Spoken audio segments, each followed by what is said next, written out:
Hello and welcome to the Ignorance Project. Today is a very different form for the Ignorance Project. That's not the right way to say that. But anyway, I am having a discussion with my family and we are getting debriefed on DiSC. So before we get into that, let's go ahead and start with Mom, Hyacinth, Dr. Burton.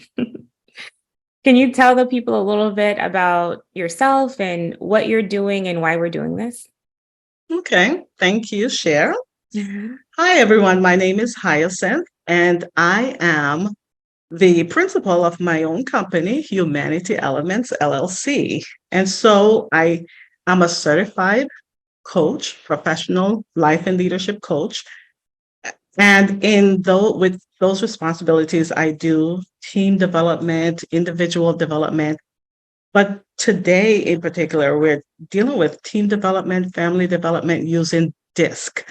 DiSC is an assessment tool that is used to help people develop relationships, right? So a lot of companies use it, big companies, small companies. It's a tool that assesses our styles at work, um, and our styles. And in essence, I'm using it for our styles at home. So while I worked for a big company, I was assessed and I found out my style. And I also became certified as a DiSC facilitator. Now that I own my own company, I see a lot of benefits working with companies, big and small, to help teams develop and build better relationships.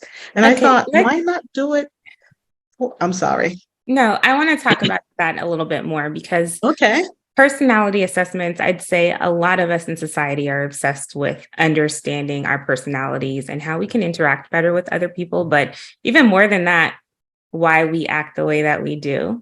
Mhm. So there are so many assessments out there. There are things like Myers-Briggs, and then there are things like the Big Five and their love languages. What makes DiSC unique and separate and maybe even better than others, or would you say it's better? I would say it's different. So I don't usually like to say that one is better than the other, but they're Mhm. different and they measure different things. For instance, there's also the temperaments, right? Your dad and we've worked with a lot of married couples on the temperaments, Oh, we know about the temperaments. I know you guys have heard it all your lives, Yeah. choleric, sanguine, phlegmatic, and melancholy. I find this to be very similar to that, right? Mhm. And then there's Myers-Briggs. I am not certified there, but I did do my Myers-Briggs assessment, and I am also certified on the big five dimensions of personality. And so DiSC is very similar to temperaments, but it's done specifically. They developed it specifically for the workplace and for us to see our styles at work. Mhm. When we learn our styles, we tend to become aware. That awareness piece is what helps us to develop and to get along better with our coworkers. With the big five personality dimensions of personality, that is used mostly to look at our individual personalities, and it's not necessarily with the team focus. I think that DiSC does with the relationship piece, even though they're all relationship, they all want us to be better individuals and know our colleagues and coworkers and families and develop ourselves, but they all have a slightly different bent to them. DiSC in particular does look at our individual styles, but it's really meant to help us develop our relationships and become, better coworkers and better. Right. So then when we think about, and I think you were going here a little earlier, when Mhm. we think about doing this from a familial perspective, what made you want us to do this? Well, I wanted my family to do this because it's what is it? It's something that came to me, Mhm. right? What word would I look for? Is it an epiphany? It's something that came to me when I thought, wait, if I'm doing this for companies and I'm doing helping people become better develop better relationships at work. Why can't I use this for my family and for families and couples? And as a matter of fact, your dad and I use it for couples. Your dad, he does premarital counseling. And one time I said, hey, can I use DiSC with the couple? And I did. And I found that it was very useful. So although it's called everything DiSC workplace, you're still looking at your style that you use, not just at the workplace, but at home. When I look at myself and I look at my style, I've used that at home, at work, at play all my life. So usually your personality is something that you have. It's given to you from birth. You usually inherit it from your parents, but also environment plays a big role. What you've gone through in life also play a big role. So you may see that as a D, someone else may be a D, and we'll learn what that is soon. But because of their environment, because of where they were brought up, because of their families, we may have certain differences in how we approach things, although we're the same style. I think it's interesting that you said that you can inherit that from your family, from your parents, I'm assuming, right? Because August, tell me if you agree or disagree with me on this. I don't think we're anything like our parents. I disagree. You disagree? Yeah. Okay. I think we definitely have a lot of things from our parents, a lot of personality traits. I think we're unique, obviously. We're a different mix, but I definitely see a lot of myself in both of a lot of mom and dad in me, for sure. You see it in me? Yeah. Okay. Whatever. I see your face. I mean, look, we're unique, okay? We're unique. If that's what you want to hear. Yeah, you're your own person. Exactly. So like August says, we are unique, but the way you were brought up by your dad and me, your personality has something to do with that. And then you branch out into your own and you develop, but you tend to have the same type of, the Shireen and Kaleem that I see now, I saw it when you were younger. That's not what I'm saying, though. I'm saying I don't see us. You don't see us in you. Shireen and Kaleem like Keith and Cynthia. Okay. Yeah, I see a lot. Keith, you made a face. What do you think? Why are you calling me Keith? Anyway. Dr. Burton, you made a face. What do you think? I think you just called me dead. Okay. But, yeah, no, of course, when we look at the whole notion of temperament, as your mother said, or as Dr. Hyacinth Burton said, if we're going to be formal here, yeah. There's something that is, so there is a nurture aspect, that you learn how to relate to others by the way in which you see us relate to each other and relate to you. But then there's also a nature aspect, some things that are embedded. And so there are some things, some ways I didn't realize I was like my own father and my own mother until late in life when I began to reflect on this kind of things and what I do. And then, bump into my siblings who I don't see very often and seeing how we think similarly in many ways, how we behave differently, even in ways in which a sibling may behave and their temperament, their personality, which I don't necessarily mean. And I will come to you guys and say, can you imagine so? And then you'll say, well, you're the same way too. Right? Yeah. So, okay. I mean, I think there are some things that are inbred that we don't realize sometimes until later on in life, and we begin to reflect on why we do the things we do.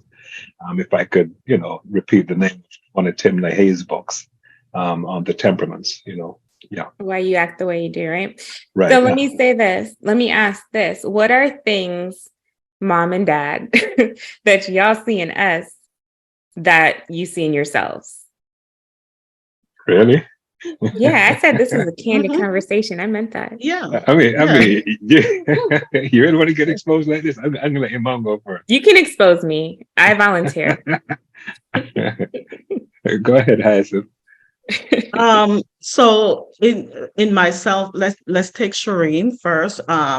Shireen, I have a certain bent towards stubbornness that I think you have as well. I guess. And with Kaleem and me, I often say that Kaleem and I are a lot alike with even the way the things we like to eat and the things I know that's not style or whatever, Nah, but it that's still true.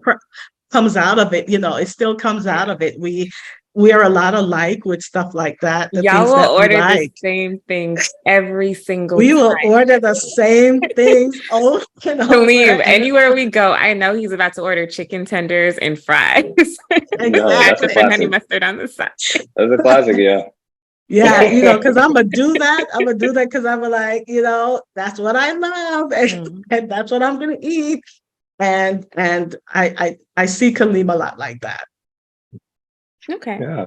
And I think with me, there's something like, for instance, okay, on the food aspect, Shereen and I are very similar that way, in which we're going to experiment, Yeah. Mhm. And I think with me, there's always a safety net, because if I don't like it, I know that if whatever your Kaleem order, I could always, And I we could hate always, That it. part. And we I could hate always it. dip into your plate, right? And so there's that. But then in both you and Kaleem, Shereen, let me use your share and August. We can drop it. Because you have these kids, they both change their names. But anyway, yeah, yeah. So you both have an argumentative streak, right? Okay, but that's the argumentative streak, the whole debate thing, right? And I would, your mother pointed this out with me and my father, because I would have a position, and then my father would come to visit, and then we're going back and forth, and your mother would say, "Wait, the position your father's arguing, that's the position you had before he came." And so I had to look. I said, "Oh my goodness, it is true. It looks like I just like a good debate."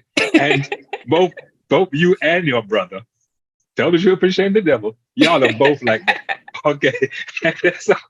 So I get an opportunity to look in the mirror sometimes when we're having a disagreement and everything, and I'm like, wait a minute, am I arguing with me?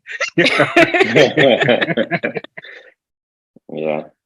Yeah. Okay. No, it was interesting finding out that other people do not like debating as much. They see it as more as like confrontation. Mhm.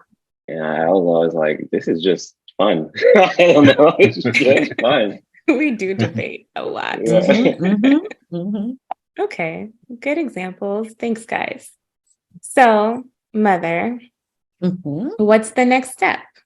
If we were a family that you did not know, or you Mhm. knew and you were just doing this whole process with them, what would Mhm. be the first thing that you do after they complete their assessments? So after they complete the assessments, I usually send them the report, even though they can see their own reports, right? Mhm. But I always do it. Send the report and then actually do what we're doing today. Jump on a Zoom call and then actually go through the debrief while asking some interesting questions. And it's a dialogue. Everyone gets to speak. And that's what we can do whenever you're ready. Let's go. Go for it. Okay, let's go. So I'm gonna go ahead and share my screen at Okay. this point, and we're gonna get going. What I'm gonna do right now is actually take us through this debrief. We're gonna talk. We're gonna see our similarities, differences, and we're gonna just be candid and frank about it. And if you see something you don't like, we're going to talk about it. And so let's just go ahead and get going. A lot of times when I do workshops for companies, I actually go through a couple of things first just to get our minds thinking before actually going into DiSC. And one of the things I like to do is say different, we're different, and different is different. It's not wrong. A lot of times, even in our family, you and Kaleem accept a lot of differences a lot quicker than your dad and I do. And in becoming a coach, these are things that I've had to come to grips with. Different equals different. Different doesn't mean someone is wrong. It just means they're different. And it's as simple as that.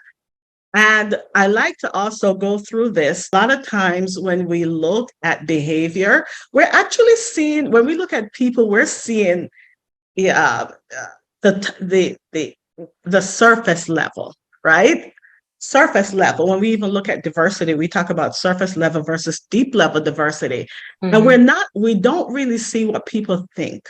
When I meet someone, I don't know what you think. When I'm interacting with you, I can't read your mind, but I see your actions, right? And I judge you based on it. And I don't see your values and beliefs. Now, this is a family. We're a family. So yeah, I was going to say, you saying that, and it's funny because Dad wrote it as I was about to say it, made me think of Talking with Strangers by Malcolm Gladwell, which is a lot about kind of getting over the idea of like, I see you, so I know you. You know, there's so much that we don't know just because we make assumptions when we initially meet someone. Absolutely. And a lot of times, sometimes I think literally of ships on the ocean, right? When I think about an iceberg. And, we avoid what we see, but sometimes there are things beneath the surface that we don't see, and it causes us to collide. So a lot of times, if we start to think about this, we'll start to dig into people deeper and try to just get to understand what people are feeling before we make judgments. Okay.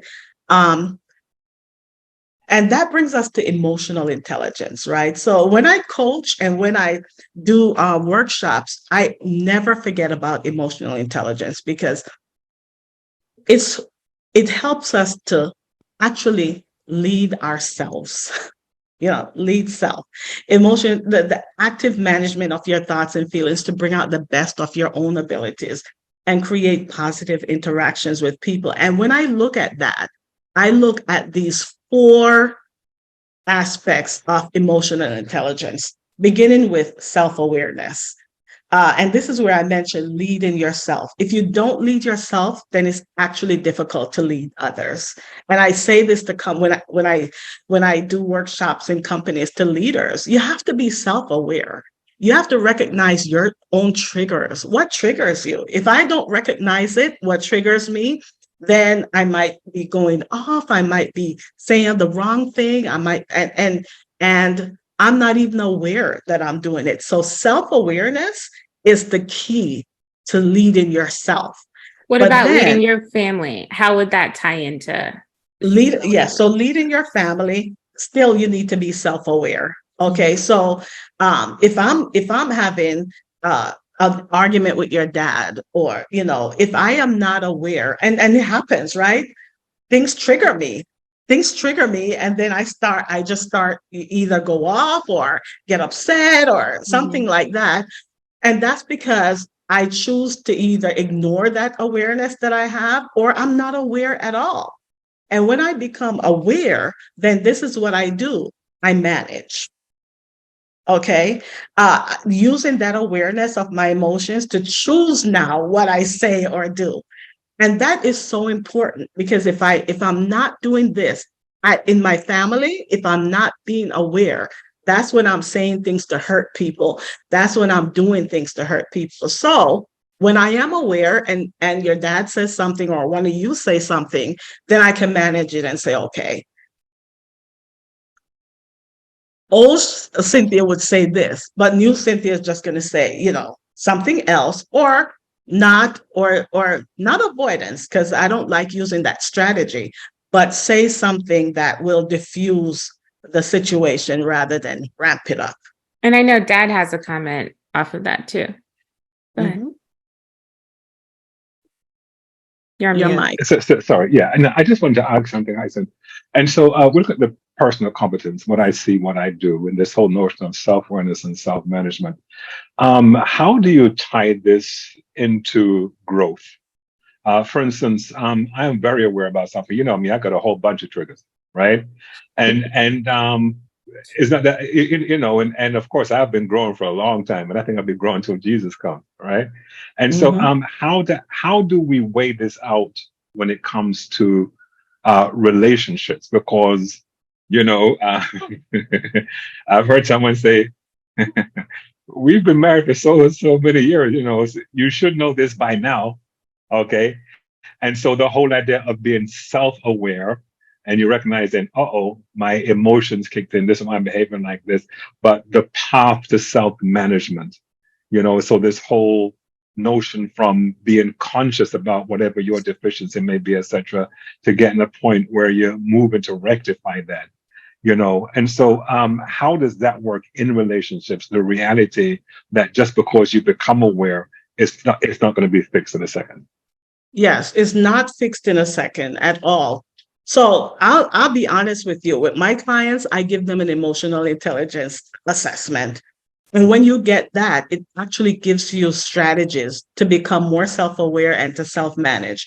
So literally, when you are self-aware, when I did mine and I saw my scores, honestly, they weren't the best of scores, but I answered truthfully, so it gave me, scores that I resonated with. Mhm. And I literally looked at the suggestions that they gave me and started implementing it. It's as simple, it's not, I shouldn't say it's as simple as that because I struggle with it, right? But what I do, Keith, is I recognize that I'm on the road to mastery. It's a continuous improvement situation. I live it, right? So you, as my husband, you know that sometimes I fall off the wagon, right?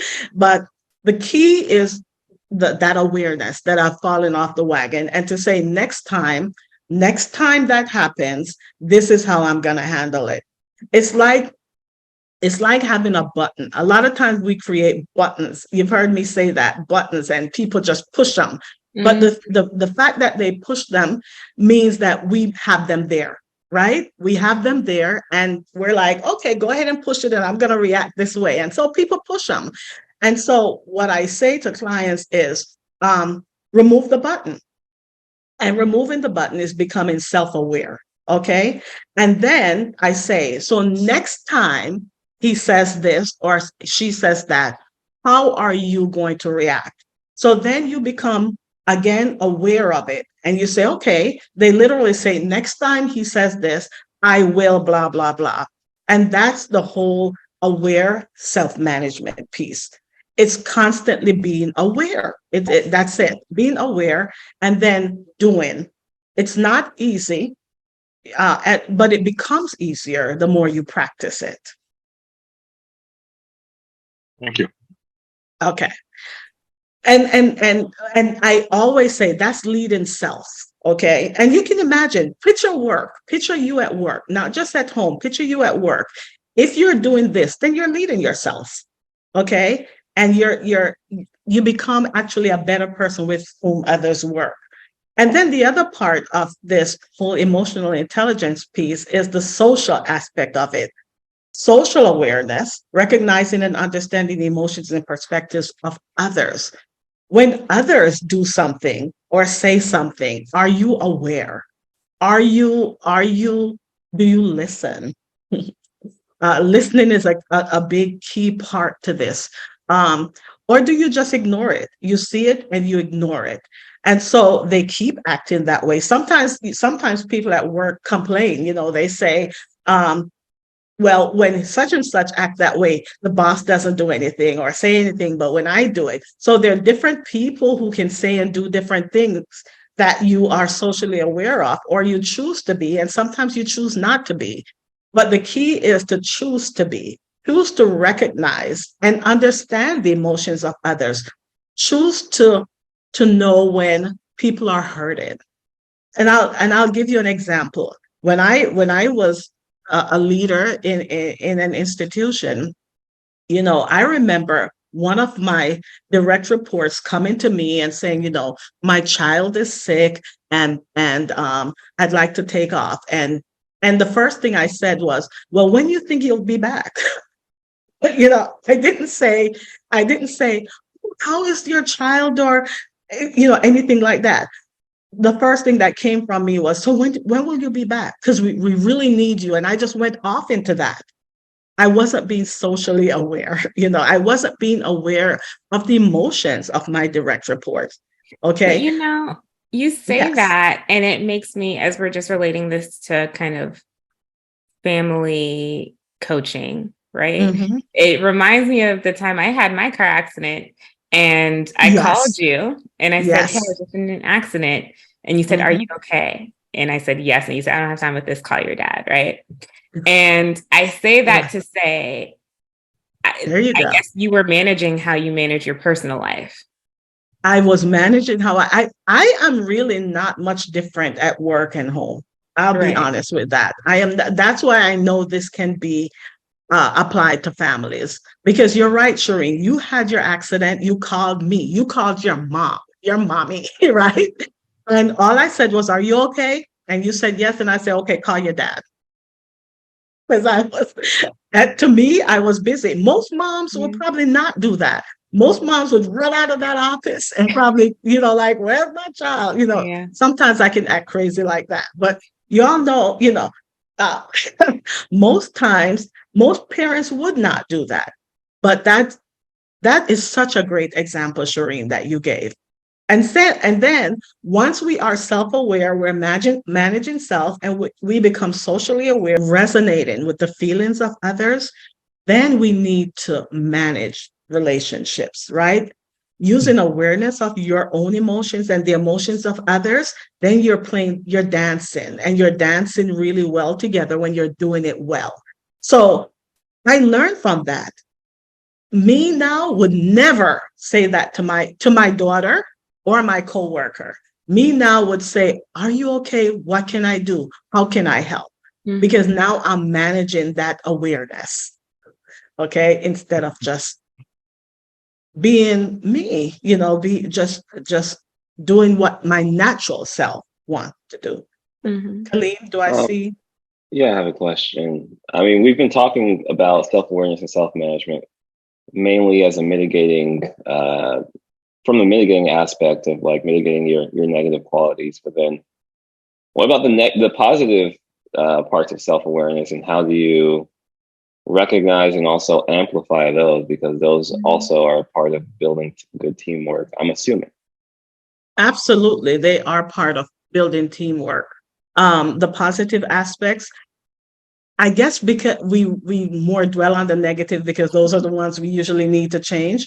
But I absolutely have some positive aspects about myself. So what I say is, when I do things like this, and I did do the awareness test, the emotional intelligence test. When it came to the positive aspects, what they recommended, the strategies they recommended, was simply keeping them. Okay, you're positive in this, you're positive in that. Stay that way. It's like doing a SWOT analysis, right? A situational analysis. The strengths you want to keep. What you want to help with are the weaknesses, right? So keep your strengths, because it does. The assessment does bring out your strengths, right? It does tell you what your strengths are. And I say, keep doing them. Keep doing what you do well, and mitigate the weaknesses. Oh, thank you. Shireen, when she got in that accident, and then she called you and she said, and then you said, "I don't have time for this, call your dad," or like, "Are you okay?" first. Like that would be, I mean, for Shireen, she probably feels like, that probably negatively emotionally impacted her. But for someone like me, I would probably appreciate that type of like candidness and be like, "Okay, cool, yeah, I'll just call dad," Yeah. So Yeah. it's interesting. How do you? Is there any part of this where you start understanding different people's reactions to things and how Yes. you? Okay. Yes. Absolutely. Thank you, Khalid. Let's move to it. But Let's go to it. can I Oh, say I'm something sorry, though? Keith. Go But ahead.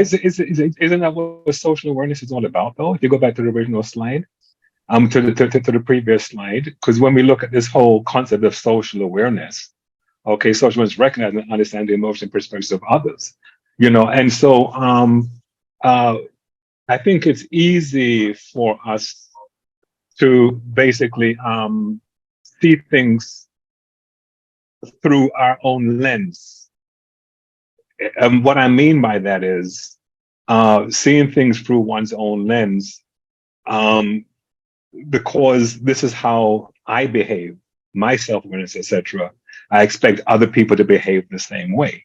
All right. And so social competence, particularly when it comes to emotional intelligence, is realizing that everyone doesn't respond the same way. All right. And so when Shireen called me that day, I was like in the car room right there, because that's basically how I am. I'm gonna be more emotional in a sense. Okay. And that's basically how I am. But it's also up to me to understand why you would have said, Hyacinth, okay, call your father. because you're looking at it as teamwork sort of thing, and dad does this, I do this, you know? And so from a social awareness perspective, I think that's where it comes in. It's understanding that the people in your family, the people in your team have a different level of awareness on different things, and finding a way to try to understand that person. I think for me, the whole thing of relationship management is probably a lot more challenging because, and you guys may remember this, in some of the conversations that we've had. I'm like, how can you guys think that way? Oh, we know.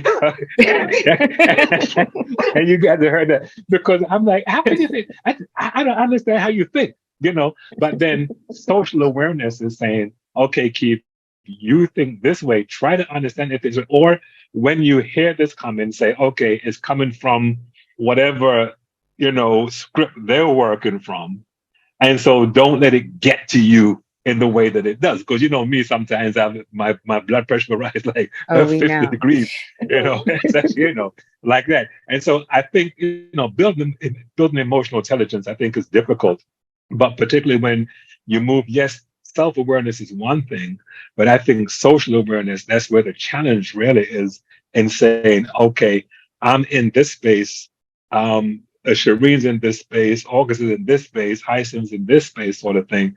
How can I respect that space so it doesn't become a point of conflict every time we have a conversation, and you guys process things different than I do. So to that, I'm saying what I understand Helene to be asking is, when do we get to that part where we see, how you react, how I react, and how we really help each other, get to the point where we help, we recognize it. Because honestly, when that happened, that was years ago. I knew nothing about DiSC at that point. That was just seriously my reaction. Mm-hmm. Now knowing my style, okay, and knowing your style and Shireen's style, my reaction today would be different. My reaction today would definitely be different. So I'm seeing Kaleem saying, okay, where do we get to all of that? So the main thing is being aware of your own tendencies and then making that choice. I always put this thing out. We're all at choice. We're always at choice. So we can choose to say what we say and choose to not say what we don't want to say. One of my favorite sayings from coaching is, every day describes who we are and gives us an opportunity to decide if that's who we want to be. Every day, every moment describes who we are and gives us an opportunity to decide if that's who we want to be. I live by that sometimes. Okay, is this who I want to be? I'm at choice. I can make the choice to be that or not be that, and that's what it boils down to. So life is really about relationships, right? The four of us, it's about relationships. When you're at work, it's about relationships. In a family, a couple, it's all about how we get along and how we manage that whole emotional intelligence piece. I want you to think of someone with whom you have worked really well. One of you, describe, without naming the person, okay, describe the characteristics of that person. Yeah, for me, I like to work with people who are competent, people who are amiable, who are good to talk to, not overly critical, and who are going to see things completed till the end. Let's do the opposite. Someone who you've worked with or associated with, difficult person. What are the just say two characteristics? A person who thinks they know more than they actually do, and a person who relies on you to get the job done, but wants to take the credit. Okay, so a know-it-all and a credit stealer. Okay. Yeah. Okay. All right. Anyone else? My person would be someone that does not give constructive feedback. That's actually what I thought of earlier when I thought of who I like working with. So someone that kind of holds things in to throw it against you in a weak moment. And then someone that doesn't have a growth mindset that holds you back. Okay. All right. Thank you. Thank you guys for sharing. And a lot of times when we think of people, we judge ourselves. We judge ourselves based on our intentions, right?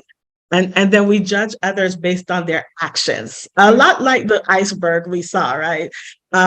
We tend to just think of them and we don't know what they're thinking, really. We don't know what caused them to even say something. So sometimes what this does, it helps us to see people in different light, right? It helps us to see them and give them the benefit of the doubt. Sometimes just giving them the benefit of the doubt. And we're going to see how that works. When you see yourself, where on this chart do you see yourself? I'll start with Shireen. Just say where you see yourself. I'm in between, sorry, accepting and warm and cautious and reflective. I said that because that's where my dot falls. Okay. But go ahead. August, where do you see yourself? Man, I'm looking at definitely accepting and warm. Definitely. Okay. I'm also questioning and skeptical, but I'm not. I mean, I don't display that in a workplace environment. Okay. Yeah. Keith? Most definitely questioning and skeptical. Okay. All right. Yeah. It's funny. Sorry. Can you go back for a second? Because when Colleen made that comment about like work environment versus personal environment, I agree. Because I think with work, what I said, accepting and warm and cautious and reflective, but personal, I feel more in the middle where like I'm very skeptical about so many things, but I'm also always like, even now in our conversation, I won't shut up. Like I'm always just saying like, well, I think this and I would do this, in a personal setting. Those are things I would not do in a work setting. Okay. All right. Thanks for sharing. Let's start digging a little deeper into DiSC, right? And the best way to do it is actually I want you to listen to like a 2-minute video, watch a 2-minute video on it, and we'll get a little better perspective. Rather than me saying what they are, I think you hearing it will be better. But so yeah, let's go. You can see where these fall. Wherever you said you were, you can take a guess as to where your dot will fall, even though you all already know where your dots fall. Okay, so let's go. I always like to preface it with this. There's no bad style or better style. We are who we are, and we act the way we act because of who we are. Nothing is better and nothing's worse. So let's get into that. This is DiSC. Okay. It gives you a quick, intuitive way to understand yourself and the needs and priorities of the people around you. It describes 4 basic styles: D, I, S, and C. If you have a D or dominant style, you probably speak your mind, focus on the bottom line, and take pride in winning. You most likely prefer environments where decisions get made quickly and people are empowered to take charge of their work. But you may get impatient when you're asked to slow down or take a more diplomatic approach. If you have an I or influence style, you tend to focus on the positive, take quick action, and enjoy socializing. You're probably happiest in a work environment where you're free to explore exciting possibilities and share your ideas. But you might feel drained when you have to work alone for long periods, or when people's attitudes seem too negative. Or you may have an S or steadiness style, which means you probably like to do your part, keep things calm and friendly, and collaborate. You likely work best when you're part of a supportive team where expectations are clear. But if you're pressured to move too quickly or things get tense, it can stress you out, and you might have trouble speaking up. And finally, if you have a C or conscientiousness style, You probably focus on getting things right, put time into analysis, and prefer to keep emotions in check. You tend to appreciate environments where you can work at your own pace and your expertise is valued. But you may get frustrated if you think decisions aren't being thought through, or if you're expected to do a lot of socializing. So, how do you know your style? Well, everyone has a dot. That dot tells you your DiSC style. Your dot can also be between two styles, such as in the area between I and S. And your dot's distance from the center of the circle is also important. Having a dot near the edge of your DiSC map means you're strongly inclined toward your style. But if your dot is close to the center, you're only slightly inclined, and characteristics from several different DiSC styles may resonate with you. Your dot also determines your shading. Think of the colored shading on your map as your comfort zone. It helps you understand the kinds of activities or attitudes that may come naturally to you, and those that take more energy. Keep in mind, no DiSC style or dot location is better than any other. And because everyone is a blend of all four styles, there will probably be a few aspects of the other styles that you relate to. The bottom line is, everything DiSC gives you a new way to understand yourself and the people around you. To see past limitations, to know when to stretch a little, and to build skills that, over time and with practice, help create a culture that works for everyone.